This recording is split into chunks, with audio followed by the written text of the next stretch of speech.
Olá, bom, eu sou Daniel Santos do pessoasetalentos.com.br e a gente está de volta aqui com mais uma aula do curso A Nova Ciência da Motivação.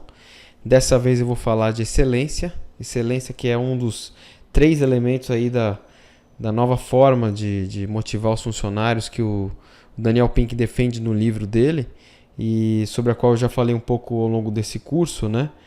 E é um tema fascinante, realmente. Excelência tá em quase tudo, né? Se a gente parar para pensar, envolve desde sistema de saúde dos países, passando por educação, passando por uma grande discussão sobre excelência nas empresas, né?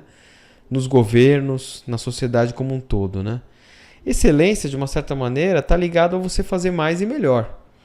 E também melhorar sempre, aquele conceito que surgiu muito forte no Japão pós-Segunda Guerra Mundial, que é o conceito do Kaizen, a melhora contínua, e que transformou o Japão numa potência econômica, mesmo tendo sido destruído na Segunda Guerra Mundial, né? E essa visão japonesa foi exportada no início na indústria automobilística e depois para todos os outros tipos aí de indústria de fabricação de bens de consumo que envolvem processos repetitivos de fabricação, né? Mas essa ideia da melhora contínua, essa ideia da excelência, como eu falei, ela está muito aplicável não somente ao mundo da produção, mas também ao mundo da gestão, né? E também ao mundo do autodesenvolvimento, por que não, né? Eu sempre gosto de trazer essa provocação de que excelência pode ser também a melhor versão do meu eu a cada dia, a cada momento, a cada segundo, né? Como despertar a nossa melhor versão a cada dia, né? É lógico que tem dia que a gente acorda com o pé direito e tudo dá certo e a gente vai se conectando e sentindo que a gente está rendendo o nosso máximo. Mas também tem dia que a gente acorda com o pé esquerdo e as coisas parecem que não vão, né? A gente fica meio travado e enfim, parece que não consegue criar uma conexão com a gente mesmo, né? Então, isso tem tudo a ver com excelência também, né? E com autoconhecimento. E aqui uma provocação que eu faço também, que é lógico, é uma utopia, mas por que não perseguir essa utopia, né? Como seria o mundo se todo mundo estivesse no seu nível máximo de excelência, né? Quer dizer, se todo mundo conseguisse dar o seu melhor, se conectar com o seu melhor e colocar esse melhor a serviço da humanidade. Bom, quando a gente olha para o mundo corporativo, a gente tem várias organizações que estão entregando constantemente, ano após ano, década após década, níveis altíssimos de excelência, né? Eu estou trazendo aqui 3 exemplos, o próprio exemplo da Fórmula 1 da Ferrari, mas que se aplica a várias outras equipes e ao próprio esporte como um todo, né? Em que você tem aí hoje uma quantidade enorme de engenheiros, de técnicos trabalhando para você ganhar 1/10, meio décimo de segundo por volta num carro de Fórmula 1. Quer dizer, isso pode fazer você se tornar o campeão do mundo, né? Então é fantástico porque mostra também o quanto a excelência pode estar nos detalhes, né? Fazer os detalhes da melhor forma possível. A Apple, eu não preciso gastar muito tempo aqui explicando o case da Apple, acho que você já conhece, já ouviu falar e talvez até já seja um fã aí da Apple. E eu trouxe aqui um exemplo de um dos das minhas guloseimas favoritas aqui, que é o Bacio de Latte, que é uma marca brasileira, né, que surgiu aí há pouco tempo, que faz um sorvete com a inspiração claramente da Itália, né? De altíssima qualidade, um preço mais premium, sem dúvida, mas uma rede que está se diferenciando muito, principalmente pela qualidade e pelo atendimento, né? Eu não sei como é que está a expansão deles, mas aqui em São Paulo eles têm crescido bastante e, sem dúvida, é um exemplo de excelência, né? Na organização, na entrega, no detalhe, no sabor e na qualidade.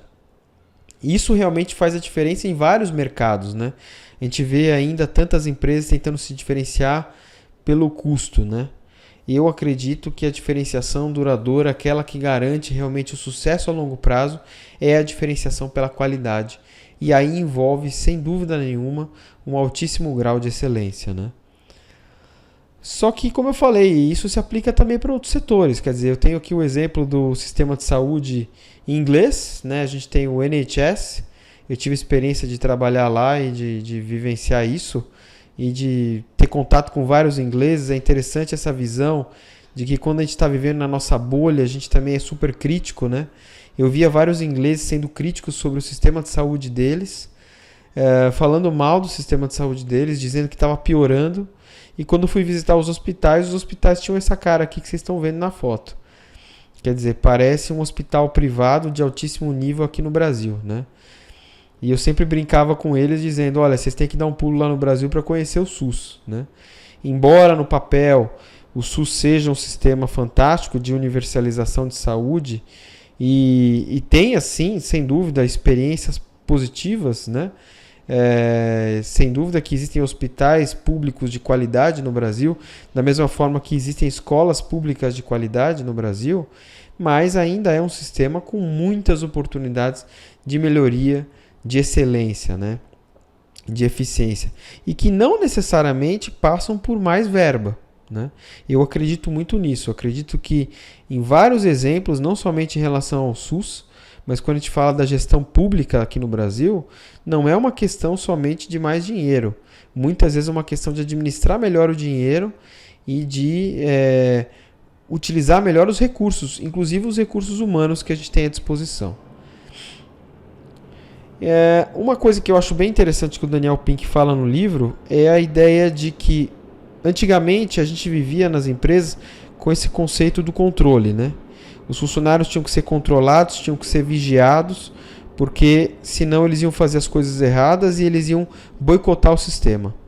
E ele defende essa ideia de que quando você trata os seus funcionários com essa lógica, você vai conseguir conformidade, ou seja, os funcionários serão ali um rebanho que vai fazer aquilo que você mandou e pronto, é aquilo ali e acabou. Você vai ter o feijão com arroz bem feito no máximo, né? Mas o mundo está evoluindo para essa ideia da autonomia. Como a gente tem falado nas aulas anteriores do curso, a gestão das empresas tem se modernizado nesse sentido, da autonomia. Então, quando você trata seus funcionários com autonomia, e é lógico que tratar com autonomia é muito mais do que aquela ideia simplista de horário flexível ou de faça o que você quer, né? A autonomia não é isso, a autonomia é muito mais do que isso, também envolve a questão da responsabilidade, a questão do accountability, né, que é uma palavra em inglês aí super importante para o mundo corporativo, mas você acaba tendo um engajamento, você acaba tendo aquele algo a mais, que não é simplesmente fazer o feijão com arroz, mas é um nível de entrega superior, né? Aqui já daria para ter uma meia hora de reflexão sobre as nossas organizações, sobre sejam elas privadas ou públicas, né? Será que a organização em que você atua está no estágio de controle e conformidade ou está no estágio de autonomia e engajamento? Ou ainda, será que está no estágio intermediário, né? E como fazer com que a sua organização tenha uma evolução de um estágio de controle para um estágio de autonomia, né? Então isso já é uma reflexão incrível por si só.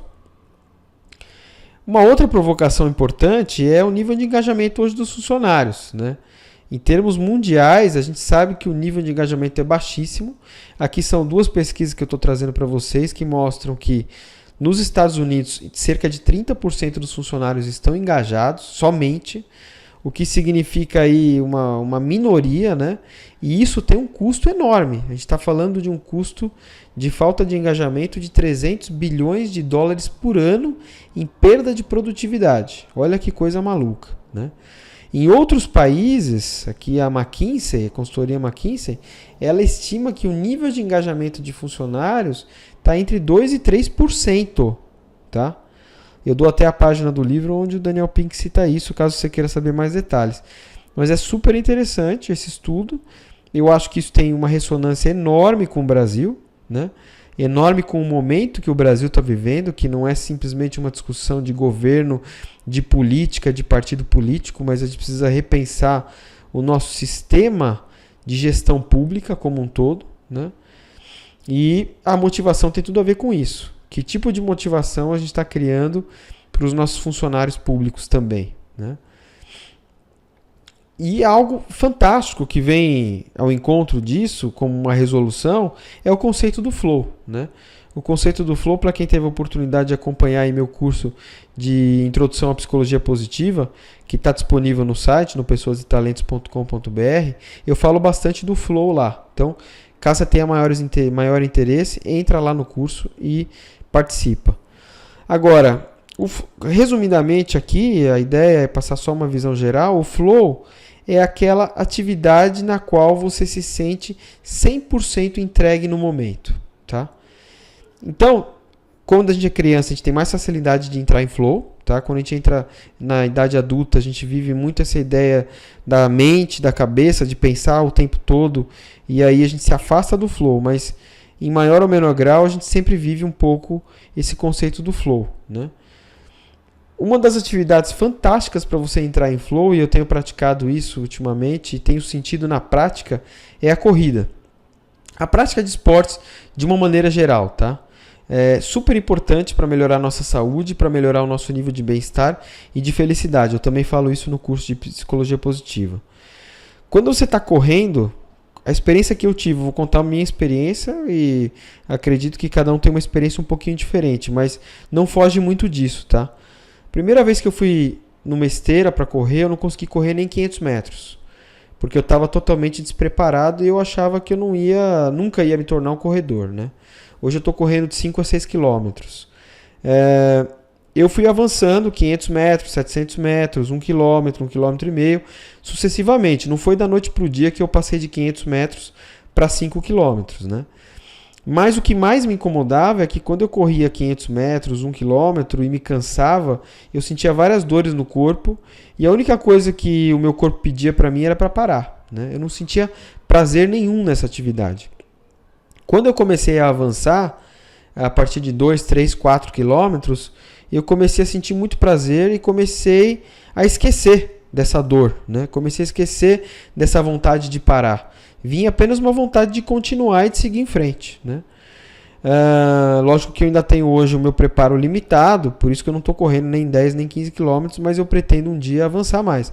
Então, quando eu chego próximo de 5 quilômetros, eu começo a ter uma vontade de parar, né?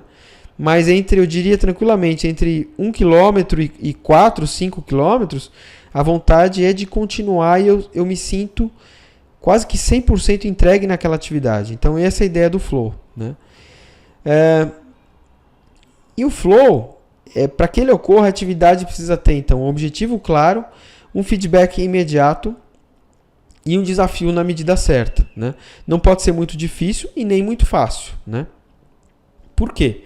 Esse próprio estudo realizado aqui por um pensador da psicologia positiva mostra que, seja para atividade esportiva, seja para atividade empresarial, para quando a gente está realizando algum tipo de trabalho, se você estiver fazendo uma atividade muito desafiadora e você tem um nível de habilidade, um nível de preparo muito pequeno, né, que seria essa parte aqui do gráfico, tá?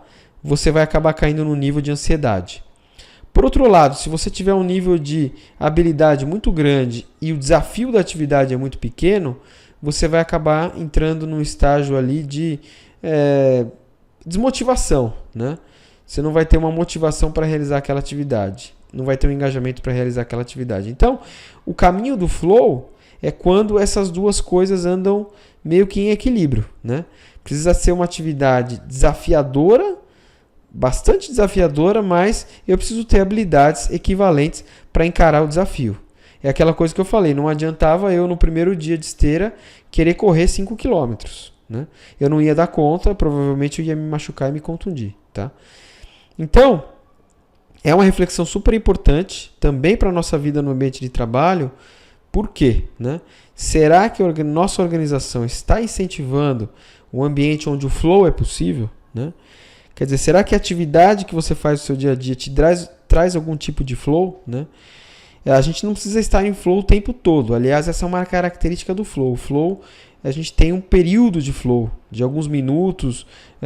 Isso não dura tanto tempo assim, tá? Ninguém vai ficar 8 horas em flow o tempo todo, tá? Mas a gente precisa ter atividades desafiadoras o suficiente para o nosso nível de habilidade, né? Aqui uma reflexão também importante para você pensar um pouquinho. Quer dizer, qual foi a última vez que você teve em flow, né? você vai recordar que muitas vezes isso aconteceu há vários anos atrás, né? E isso, como é um elemento fundamental para a felicidade, é uma reflexão importante para ser feita, tá? Como eu estou trazendo aqui em relação à psicologia positiva.